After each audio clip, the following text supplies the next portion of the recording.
Petite initiation rapide à Scratch, à vous de découvrir les fonctionnalités qui ne seront pas abordées là. Bon, vous voyez ce personnage, ce chat, et vous avez ici un espace qui ressemble à un écran, et nous allons pouvoir donner des instructions au chat. Par exemple, si je vais ici au milieu dans la rubrique mouvement, je glisse ici dans cette partie la première instruction, par exemple avancer de 100 pas.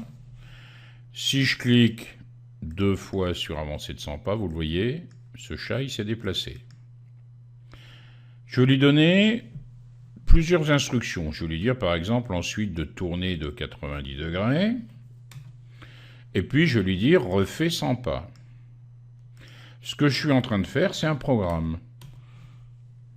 Et on a l'habitude de bien signaler le début du programme. On cherche alors dans événements le bloc avec ce drapeau vert. Quand je clique sur le drapeau vert, le programme commence comme vous le voyez ici. Alors là, vous vous dites, le chat a tourné, puis maintenant, comment le remettre manuellement dans la position initiale? Vous allez ici, là où il y a le lutin, le chat, vous cliquez sur I. Et vous le remettez d'aplomb, tout simplement. Alors bien sûr, vous allez pouvoir enrichir ce programme.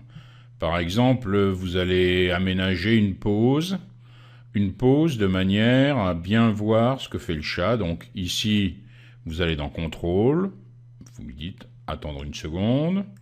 Ici, de la même façon, vous remettez une pause, attendre une seconde. Et vous regardez votre programme, vous voyez qu'ici aussi vous avez un drapeau vert, vous pouvez l'actionner.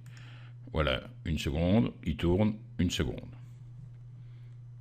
Vous pouvez aussi aménager un arrière-plan plus sympathique. Regardez cet endroit où vous avez scène décrit, vous allez dessus, vous avez ici arrière-plan. Vous allez choisir un arrière-plan. Alors ici sur mon ordinateur il n'y a pas d'arrière-plan, donc je vais aller dans la bibliothèque de Scratch. Je choisis par exemple cet arrière-plan, désert, ok. Et vous avez votre arrière-plan qui est fait. Le programme qu'on a fait ne nous intéresse plus. On prend l'ensemble et on le met de côté pour se consacrer à un nouveau programme. On voudrait maintenant que le chat fasse un carré.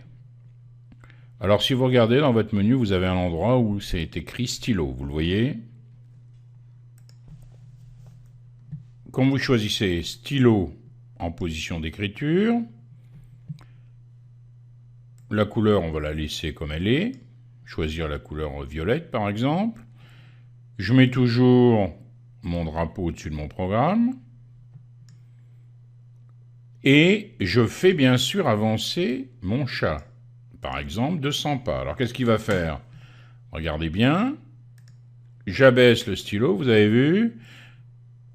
Et je trace ici un segment. Alors comment effacer le segment? Pour effacer le segment, vous allez dans le menu stylo et vous cliquez 2 fois sur effacer tout. Vous avez à nouveau votre scène dans la position de départ. Bien, moi j'ai trouvé que le trait que j'avais fait était pas assez épais, donc qu'est-ce que je peux faire? Je peux changer la taille du stylo. Je vais choisir, par exemple, pour la taille du stylo, je vais mettre 5, par exemple. Et si je relance le programme, regardez bien, vous avez un trait qui est beaucoup plus épais. Vous allez me dire maintenant que vous aimeriez changer la couleur. Là, il y a une petite astuce parce que c'est pas évident à utiliser. Bon, je réefface tout. Voilà, c'est fait. Alors, pour changer la couleur du stylo, vous cliquez à l'endroit du petit carré, vous avez une main. Et en fait, avec votre main, vous allez chercher la couleur n'importe où. Par exemple, si vous voulez la couleur verte ici, vous avez vu sur le cactus, vous avez la couleur. Donc, vous cherchez un endroit où il y a la couleur qui vous intéresse. Vous vous rappelez que nous voulions faire un carré, donc il faut qu'il avance. Alors je vais prendre 50 pas parce que j'ai peur qu'il quitte l'écran sinon. Il avance de 50 pas. Qu'est-ce qu'on lui fait faire ensuite? Tourner bien sûr. de manière à amorcer le deuxième côté de notre carré de 90 degrés. Après, qu'est-ce que je vais faire? Lui faire refaire 50 pas, et ainsi de suite. J'ai donc fait 4 fois la même chose, et là, je vais lui demander de jouer du tambour. De la grosse caisse, par exemple, pendant 0,25 temps. Attention, je clique ici. Qu'est-ce qui se passe? C'est allé tellement vite que je n'ai même pas vu mon chat tourner et il m'a fait un carré. Donc là, comme tout à l'heure, si je veux le voir tourner, j'ai intérêt à utiliser l'instruction attendre. Je vais le faire attendre à chaque fois 1 seconde. Alors attention, vous avez vu, quand vous voulez nettoyer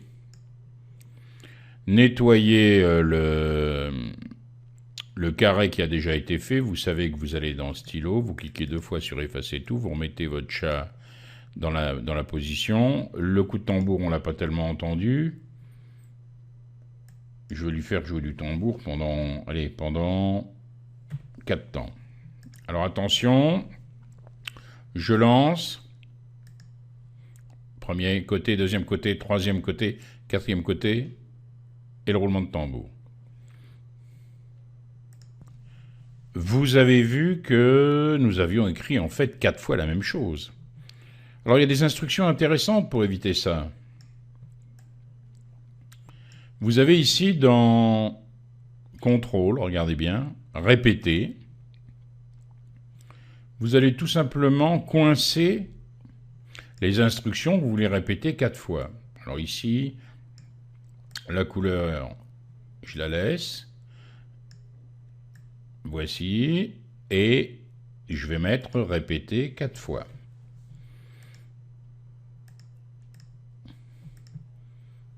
Alors attention, on a à nouveau notre carré qu'on efface, effacer tout, remettre notre chat.